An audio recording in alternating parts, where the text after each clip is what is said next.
ఈరోజు సైకిళ్ల పంపిణీ కార్యక్రమం ప్రతి అసెంబ్లీ వారీగా కూడా ఈ కార్యక్రమాన్ని మనం ప్రారంభిస్తున్నాం. ఎందుకంటే ప్రతి అసెంబ్లీ కేంద్రంలో కూడా ఈ కార్యక్రమం ప్రారంభించడం ద్వారా విద్యార్థులకు సరైన పద్ధతిలో ఒక పద్ధతి ప్రకారం వాళ్ళ సైకిల్ వాళ్ళకి చేరుతాయని చెప్పే ఉద్దేశంతో అధికారులు కూడా ఒక ఆజమాయిషి ఉండాలనే ఉద్దేశంతో ఈ కార్యక్రమాన్ని ప్రతి అసెంబ్లీ వారీగా ఇస్తున్నాం. 10th విద్యార్థులకు ఇచ్చిన తర్వాత కూడా ఇంకా వేరే ప్లాన్ కూడా చేస్తున్నాం. మేము 20,000కు పైగా సైకిల్ మనం పంచే ప్రయత్నం చేస్తున్నాం. ఇది మోడీ కిట్. ముఖ్యంగా రేపు పనకచెర్లకు సంబంధించి రేపు 2 రాష్ట్రాల ముఖ్యమంత్రుల సమావేశం జరగబోతున్నది. మేము రాష్ట్ర ముఖ్యమంత్రి గారికి విజ్ఞప్తి చేస్తున్నాం. తెలంగాణ వాదాన్ని, తెలంగాణ యొక్క ఆలోచనలను, తెలంగాణకు జరగబోయే ప్రమాదాన్ని మీరు గట్టిగా రేపు వినిపించాలని చెప్పి మేము రాష్ట్ర ముఖ్యమంత్రి గారిని కోరుతున్నాం. కేంద్ర ప్రభుత్వానికి 2 రాష్ట్రాలు సమానమే. ఏ రాష్ట్రాలకు అన్యాయం చేయాలని చెప్పి కేంద్ర ప్రభుత్వం ఆలోచించదు. ప్రజలందరికీ న్యాయం చేయడానికి కేంద్ర ప్రభుత్వం ఉంది. కాబట్టి తెలంగాణకు దీని ద్వారా ఏ విధంగా అన్యాయం జరుగుతుందో రాష్ట్ర ప్రభుత్వము గట్టిగా వాదించాల్సినటువంటి అవసరం ఉంది, వినిపించాల్సిన అవసరం ఉంది. మేము గతంలో కేంద్ర ప్రభుత్వానికి విజ్ఞప్తి చేసినాం.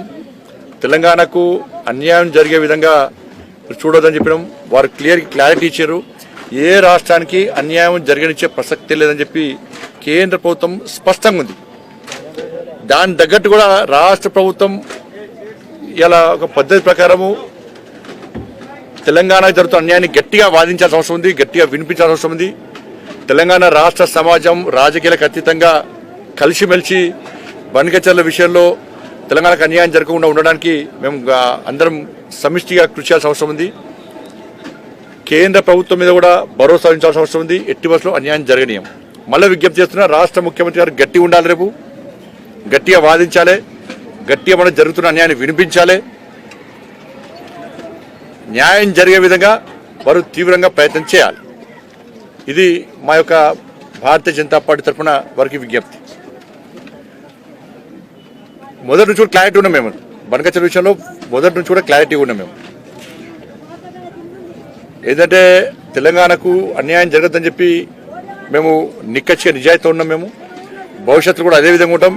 ఇప్పుడు ఎప్పుడైనా కూడా మేము తెలంగాణ వాదాన్ని, తెలంగాణ జరుగుతున్న అన్యాయాన్ని పక్కా ప్రశ్నిస్తాం, జరుగుతున్న అన్యాయాన్ని అడ్డుకుంటాం. దాంతోపాటు బీసీ రిజర్వేషన్ సంబంధించి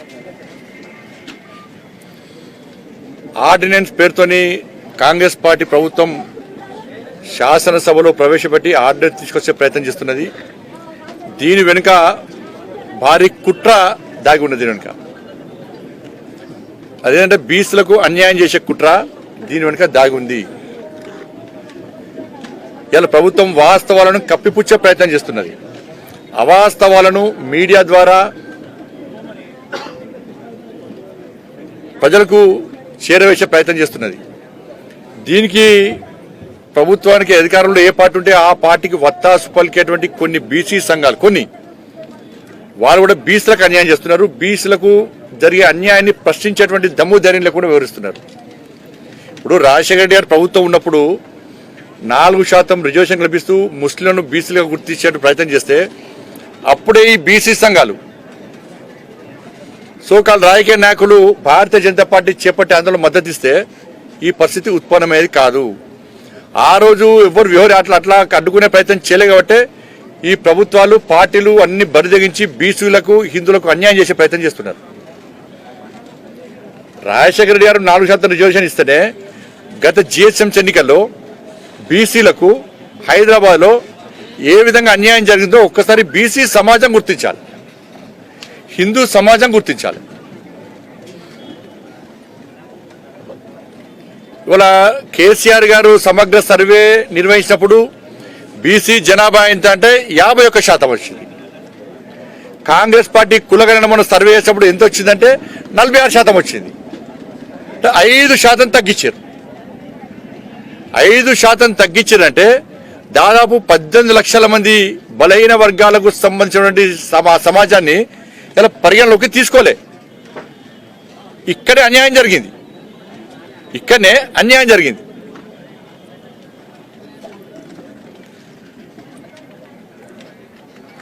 ఇవాళ 42% మేము బీసీ రిజర్వేషన్ సంబంధించి మేము ఆర్డినెన్స్ పట్టుకొస్తున్నాం అంటున్నారు.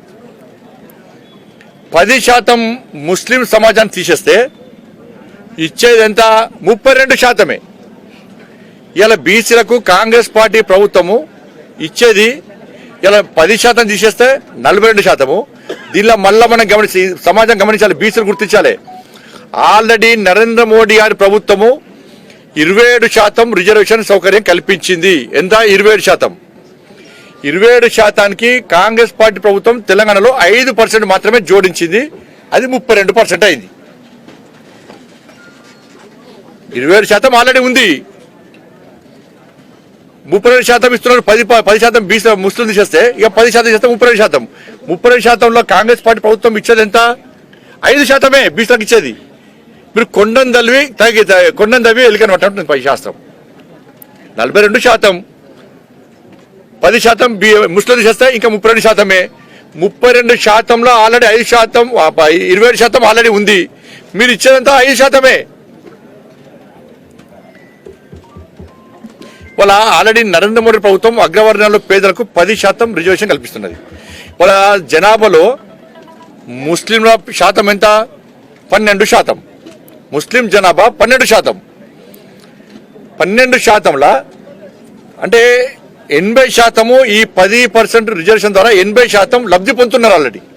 ఎవరు? ముస్లింస్.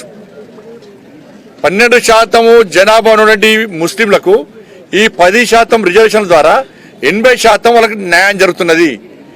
దాంతోపాటు అగ్రవర్ణాల్లో పేదలకు 10% రిజర్వేషన్ ఆల్రెడీ నరేంద్ర మోడీ ప్రభుత్వం ఇస్తున్నది. దానిలో కూడా ముస్లింలు రిజర్వేషన్ లబ్ధి పొందుతున్నారు.